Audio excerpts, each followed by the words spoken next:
Joining us now live from Bondi Beach is Sky News host Sharri Markson.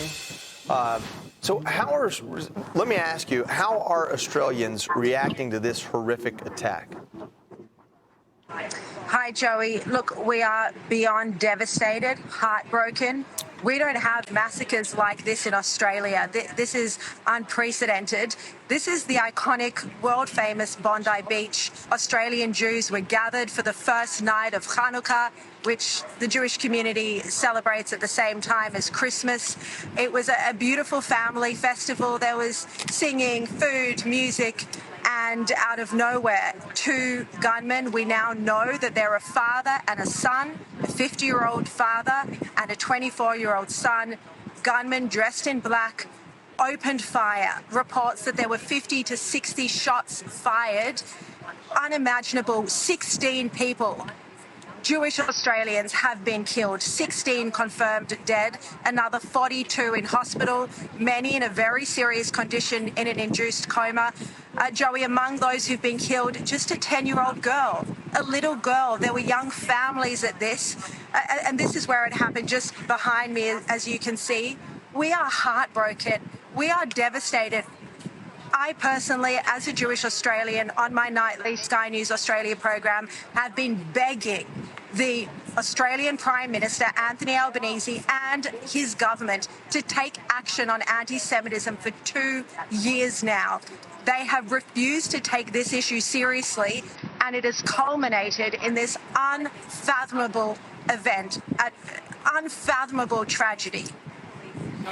Yeah, I'm glad that they're maybe possibly taking this seriously now. But when you say that you've been begging the government to address anti-Semitism, what does that look like? Because we've seen the condemnations, we've seen the words, we've seen the pontifications, and those are all needed, necessary, and nice to hear. But when you say taking action, what can the Australian government do outside of looking at its immigration policy do to really address this issue? Is there anything that you can think of or suggest top of mind? 100%. So this crisis has been escalating ever since October 8, the day after Israel was attacked.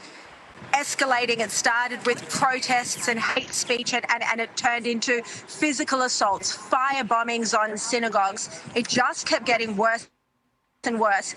I was so devastated at the inaction from our Prime Minister that I personally organised an anti-Semitism summit.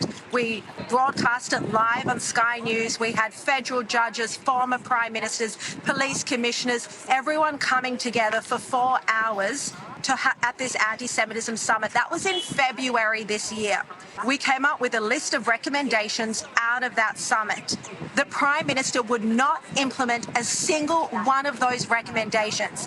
Then several months later, his own hand-picked anti-Semitism envoy, Gillian Siegel, handed down her report with many recommendations on what she says the Australian government should do to address the anti-Semitism crisis.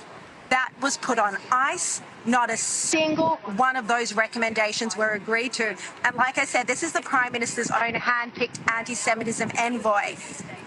There are a raft of things the government could have done but refused to do. In the United States, your President, Donald Trump, took strong action on anti-Semitism, whether it was through immigration or at college campuses. But here it has been left unchecked. The government is culpable in what has happened now to our community, and I am personally furious. Our whole community is furious. We are heartbroken at this devastating massacre. Annalise, it's Joe Concha. As far as what you do about the problem, right? In other words, President Trump here in the United States had the political courage to run on mass deportation of illegals. And what I'm trying to say here is that what can Australia do as far as remedying this problem? It's hard to explain to you in a single answer how bad it has been in Australia, but I'll give you a couple of examples. Australia issued temporary visas and brought in more Gazans during the war than any other country globally. We were among the top countries to take in Gazans. Now, Australia is a very long way away from the Middle East. There was a lot of criticism that intake was done without proper and adequate security vetting. And even if, you know, those who brought here were innocent families, there's still the question of, you know, indoctrinated anti-Semitism that we know is part of the Palestinian education system. Another example, the ISIS brides, the so-called ISIS brides, the women who went over, you know, to fight in ISIS. This has been a big issue in Australia. The ISIS brides are coming home with their families. The federal government has done nothing to stop it. In fact, secret, you know, documents from secret meetings reveal that our immigration, our head of Home Affairs, Tony Burke, said he wouldn't block their return. So the policies on immigration are a major problem.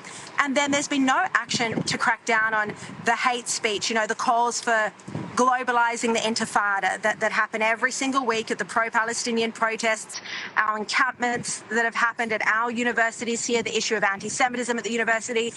No leadership taken on that, the hostile policies towards Israel. I mean, from our federal government, we have heard more criticism of Israel than we have of Hamas. So that's just a few examples of how bad it has been and how this has only fueled anti-Semitism towards local Australian Jews.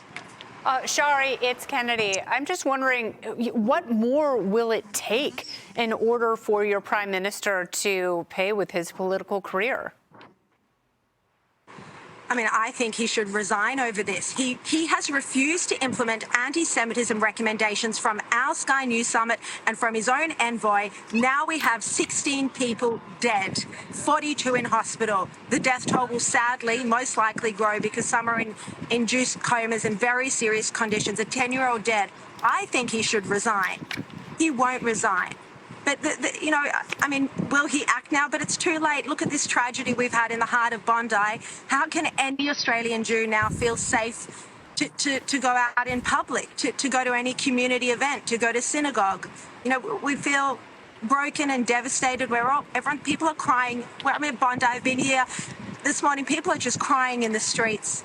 It's unimaginable. Sharri Markson, thank you so much for joining us, for sharing some light on this. It's absolutely a tragedy, but beyond the tragedy are the politics that shaped it, and you brought us a lot of information. We appreciate it. Thank you so much. Yes, ma'am. Hey, Sean Hannity here. Hey, click here to subscribe to Fox News YouTube page and catch our hottest interviews and most compelling analysis. You will not get it anywhere else.